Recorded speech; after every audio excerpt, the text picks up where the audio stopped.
ഹൈറായ പ്രവർത്തനം എന്ന് പറയുന്നതിൻ്റെ വിപരീതം നമ്മുടെ ഈ സംഘടനാ പ്രവർത്തനങ്ങളിൽ നിങ്ങൾ ആലോചിക്കുന്നുണ്ടോന്ന് അറിയില്ല. ക്യാമ്പയിൻ നടന്നുകൊണ്ടിരിക്കുന്ന ഒരു സമയം കൂടി നാളെ ശാഖാ പ്രവർത്തകന്മാരുടെ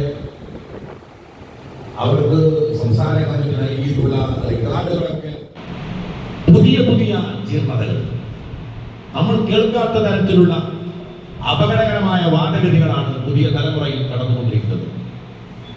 വിദ്യാഭ്യാസമുണ്ട്, നല്ല കല്യാണമുള്ള പുതിയ തലമുറ വളർന്നു വരുന്നുണ്ട്. പക്ഷേ അറിവുകൾക്ക് ഉണ്ടെങ്കിൽ പോലും തിരിച്ചറിവില്ലാത്ത ഒരു തലമുറയിലെയാണ്, അല്ലെങ്കിൽ അങ്ങനത്തെ ഒരു സാഹചര്യത്തിലാണ് നമ്മളുള്ളത്.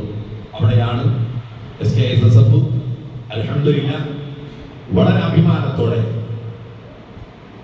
100 വർഷം പൂർത്തീകരിച്ച് സംസ്ഥാന ജമിയത്തുൽ ഉലമയുടെ ആദർശ വിശുദ്ധിയിൽ ആ രീതിയിൽ തന്നെ ഒരു വ്യതിചലനമില്ലാതെ മുന്നോട്ട് പോയിക്കൊണ്ടിരിക്കുന്നു. അൽഹംദുലില്ലാഹ് ഇൻഷാ അല്ലാഹ് മരണം വരെ അത് ഉറച്ചു നിന്നുകൊണ്ട് സംസ്ഥാന ജമിയത്തുൽ ഉലമയുടെ പ്രവർത്തനങ്ങൾക്ക് ശക്തി പകർന്ന് മുന്നോട്ട് പോകാൻ നമുക്ക് സാധിക്കണം. അല്ലാഹു